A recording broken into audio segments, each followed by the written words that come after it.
Are you familiar with a situation where you've got a curtain job, big project, luxury fabrics, detailed measurements? You've done all the hard work from quoting, planning to ordering and managing the client. Now it's time for installation. But here's the catch. You don't have a full-time installer sitting in your studio and waiting. Why? Because keeping one full-time costs twice as much as outsourcing. So, like most in the industry, you send a freelancer. And that's where it gets messy. The same installer might have fitted blinds for another company earlier that day. Now they are at your client's home rushing, no shoe covers, no attention to details, no uniform, no pride in your brand. And you are not there to supervise them. You can't be everywhere. How do you protect your quality, your reputation, and your clients' trust when you are outsourcing? That's exactly what we will cover in this video. Real tips and strategies to get the best results in outsourced installers. Hey, I'm Darius, founder of Interior App. I've been in this industry over a decade, running my own curtain and blind businesses, managing a workroom with tens of curtain makers, and now helping hundreds of retailers around the world scale smarter. On this channel, we will talk about the real pains of the trade, quoting, outsourcing, working with suppliers, and building a business that actually runs without you. Whether you are just starting out or you've been in the game for years, if you want to grow, digitize, or take your store online, you are in the right place. When you work with independent installers, you are dependent on their schedule, not yours. Let's say your client is only free Wednesday afternoon. You now need to call the installer, check when they are available, go back to the client. You are stuck in the middle. That's already a risk. You are not in control of your own calendar. So here's a better way.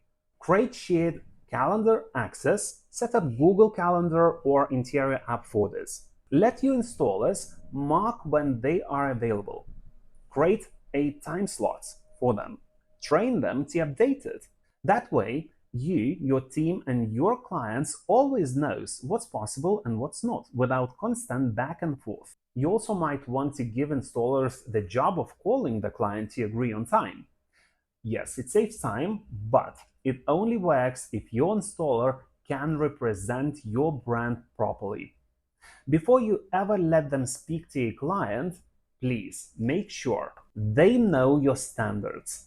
They do understand what they can and can't say. They have been trained on tone, attitude, and expectations.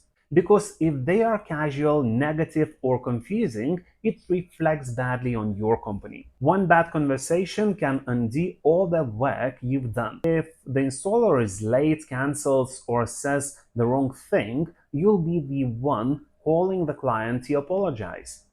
And that's not how a professional business should be run. Okay, another big issue, and one that many business owners ignore, is how your installers represent your brand. You spend time training your sales team, you invest in your showroom, you visit clients to measure in person. But when it comes to installers, you let go of control. Sending someone who looks like a random builder, believe me, doesn't work, especially on high-end projects. If they are in-house, it's obvious. Give them branded polos, jackets, or even a clipboard with your company logo. If they are outsourced, give them printed job sheets, ID badges, and branded shoe covers. It doesn't need to be very fancy, but it must be clear they are representing your business. They must protect the client's space. Clients always pay attention to the smallest things. Shoe covers, always. Felt or soft pads and the ladders, toolboxes, Wipe the windows, check for screws or dust, no scratches, no mess. That's the minimum standard. No casual talking, no opinion, no guessing. Installers are there to install, not comment on fabrics, design choices, or criticize the job. Make it clear, installers don't give opinions to clients. If there's an issue, they call you. One thing that shows you are running a serious business is asking for feedback. And it's so important, but no one does that. And especially important when you are not doing the job yourself. After every installation, send the client a quick feedback quiz, no more than 5 questions. And these 5 questions might be: was the installer polite? Did they protect the floor and surfaces? Was the quality what you expected? Is there anything you change? Would you recommend us? And if the client doesn't respond, no stress. It usually means they are happy. But if they do, now you have got insight. If they are negative, you catch the issue early before they go quiet or post a bad review. And if it's positive, that's great. Follow up with a thank you and a Google review link. Clients who take time to give feedback are more likely to leave a public review if you ask them directly and make it easy.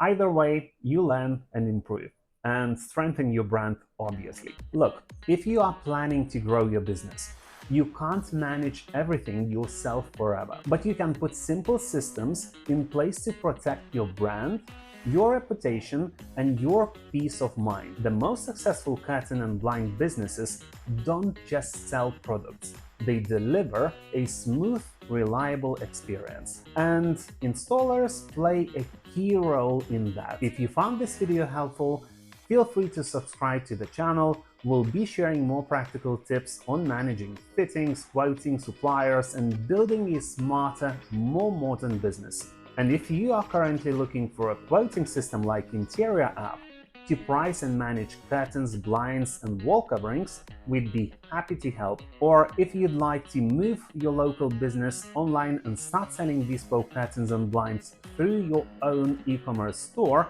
you can book a call with us, and either someone from my team or I will be glad to speak with you.